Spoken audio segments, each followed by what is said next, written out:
El lóbulo parietal. El lóbulo parietal se encuentra en la parte posterior del lóbulo frontal, en la parte superior del lóbulo temporal y en la parte anterior del lóbulo occipital. Encontramos circunvoluciones y surcos parietales. Entre ellas tenemos la circunvolución postcentral, el lobulillo parietal superior, el opérculo parietal, el surco temporal superior, la circunvolución submarginal. Encontramos las regiones de Brodmann. Encontramos las regiones de la zona anterior, 3 y 2. La región posterior, que es el lobulillo parietal, la 5 y 7. La región posterior inferior, que tenemos la región 40 y 39.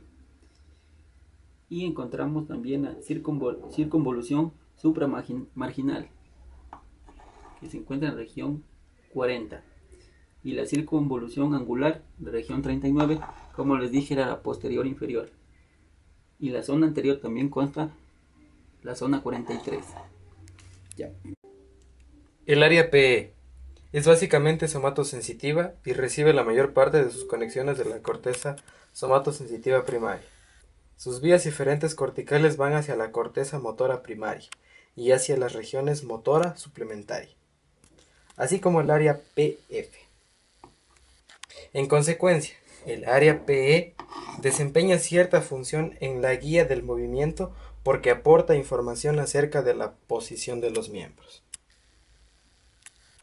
El área PF tiene una vía eferente somatosensitiva importante desde la corteza primaria, a través del área PE.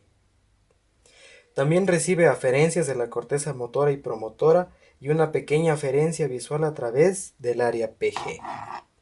Sus conexiones eferentes son similares a la del área PE y estas conexiones aportan cierta elaboración de información similar para los sistemas motores. El área PG recibe conexiones más complejas, visuales, auditivas, vestibulares y cinguladas.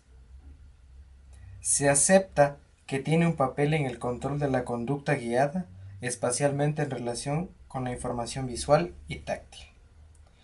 Existe una estrecha relación entre las conexiones parietales posteriores y la corteza prefrontal. Tanto la región prefrontal como parietal posterior se proyectan hacia las mismas áreas de la corteza paralímbica y la corteza temporal y hacia el hipocampo y distintas regiones subcorticales. Esta relación es importante sobre todo en el control de la conducta guiada espacialmente. Podemos decir que el lóbulo parietal tiene 3 zonas funcionales, que son relacionadas con procesos somatosensitivos, movimiento y cognición espacial. Las zonas más anteriores toman parte fundamentalmente en las funciones somatosensitivas. La región parietal superior controla sobre todo la guía visual de los movimientos de manos y dedos, de los miembros y cabeza y ojos. Esta región se ha desarrollado en los seres humanos para incluir zonas que no solo controlan la manipulación real de los objetos, sino también la manipulación mental.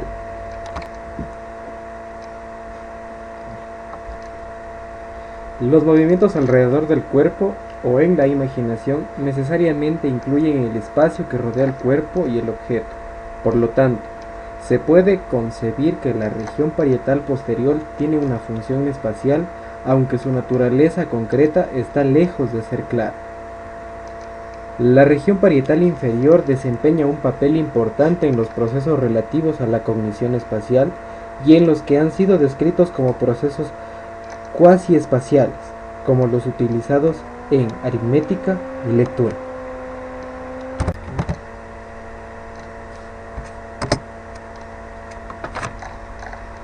El síndrome de Wallin.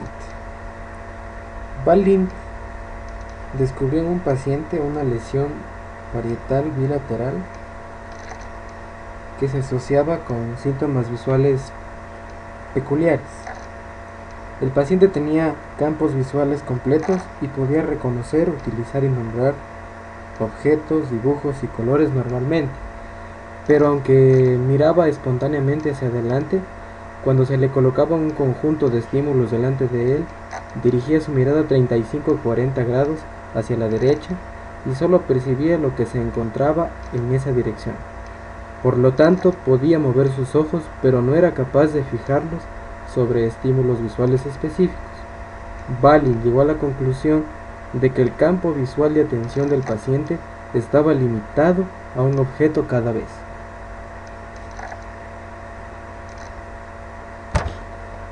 Como vemos en el presente video, el paciente no logra distinguir el estímulo visual que le propone el médico, sino que él gira su mirada hacia la derecha. Y mientras le presenta el estímulo en el centro, él no logra diferenciarlos. La negligencia contralateral. Tenemos que un paciente se registró por un accidente cerebrovascular parietal derecho.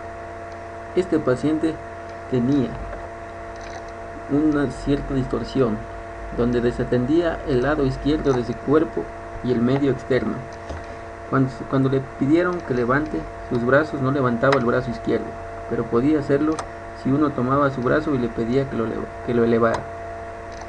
Y así también presentó muchos más síntomas, cuando armaba rompecabezas y otras órdenes o dibujaba, como la paciente que encontramos en el video, donde el investigador le pide a la paciente que dibuje un gato completo, pero ella no puede, ya que no puede distinguir el lado izquierdo del gato debido a una lesión posiblemente del lóbulo parietal o del lóbulo frontal o de la corteza del cíngulo y las estructuras subcorticales, ya que aún no existe una teoría firme sobre dónde se produce esta lesión, pero más probablemente es que sea en el lóbulo parietal. Nos dice que existen dos etapas para la recuperación de esta enfermedad, que es la alestesia, que se caracteriza porque el paciente comienza a responder a los estímulos en el lado desatendido, como si dichos estímulos estuvieran en el lado no lesionado. Y la segunda etapa de la recuperación es la extinción simultánea, donde el paciente responde a los estímulos del lado hasta ahora desatendido, siempre se estimulan simultáneamente ambos lados, caso en el cual solo percibe la estimulación en el lado homolateral a la lesión. Más adelante, otros autores sugieren que la negligencia es la consecuencia de una atención u orientación defectuosa, es decir, la incapacidad para atender a los estímulos que en realidad han sido registrados. Las dos teorías principales argumentadas que la negligencia se debe a una sensación o percepción defectuosa o una atención u orientación defectuosa. Entonces tenemos que los lóbulos parietales que reciben estímulos de todas las regiones sensoriales pueden alterar la integración de la sensación en la percepción. Otro síntoma frecuente de la lesión parietal derecha tenemos el reconocimiento de los objetos. Aunque los pacientes eran capaces de reconocer objetos que se mostraban en imágenes familiares, presentaban un deterioro importante para reconocer las imágenes con otra perspectiva. Entonces sugirieron que el foco de este déficit es aproximadamente el lobulillo parietal inferior derecho, la misma región propuesta como localización de la negligencia contralateral.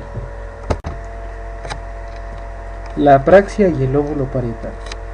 La apraxia es un trastorno en que surge la pérdida del movimiento hábil. Existen dos tipos de praxias más comunes, como es la apraxia idiomotora, en la que los pacientes no pueden copiar movimientos ni hacer gestos. Como podemos observar en el ejemplo, no pueden saludar con la mano.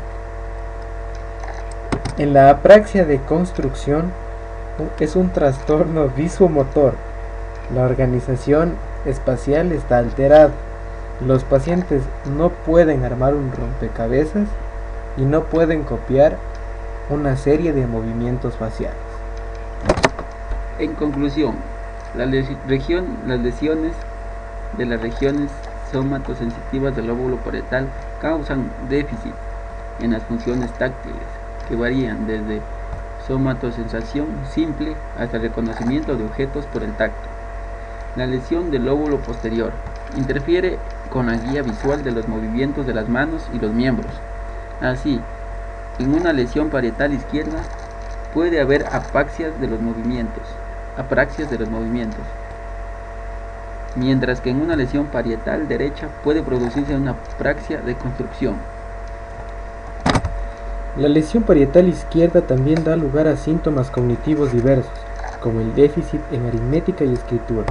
La lesión parietal derecha origina una gama complementaria de síntomas que comprenden la negligencia contralateral y distintos déficits en la cognición espacial.